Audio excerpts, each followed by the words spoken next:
Siyempre, medyo tahimik kasi ina-analyze po na, talaga namin yung game kanina.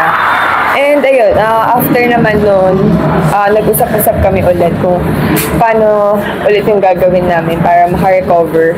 So, ayun, trabaho ko ulit. Nung past 2 games mo, medyo nag-struggle ka dito kasi tingin mo, ano lang yung kailangan mo gawin para mabalik yung laro mo? Siguro, more on kumpiyansa po sa palo. Kasi, doon talaga ako nag-off. Pero siguro po, medyo finocus ko po kasi talaga yung pasa at yung defense. I think mo medyo nadala pa rin kayo ng pagpapanalo ng last game. Kung may hangover pa doon or sadyang na outplay lang kayo ng team line? Siyempre, hindi naman po namin itatanggi talaga kasi Creamline po yun eh.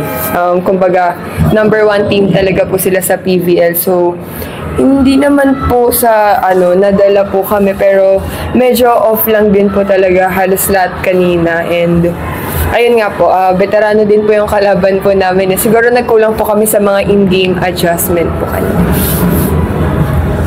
Hindi niya, knowing na yung kalaban yung Petrogas could be parang winner take all na para po sa finals. Paano lang yung pinag-usapan na bibigay niya lang ito sa system?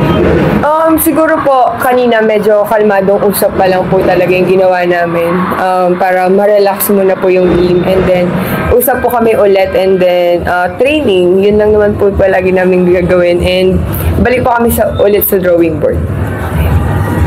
Ivy, on a lighter note lang, paano nyo napag-usapan ni Tina yung last game? So, kasi, di ba natalo nyo sila?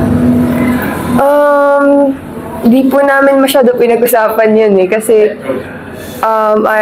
parang ayun nga po, ayoko naman pong i-open sa kanya kasi nga po, nakuha po namin yung game pero para din po, hindi po kasi talaga kami masyado nag-uusap about volleyball pag nakauwi na po.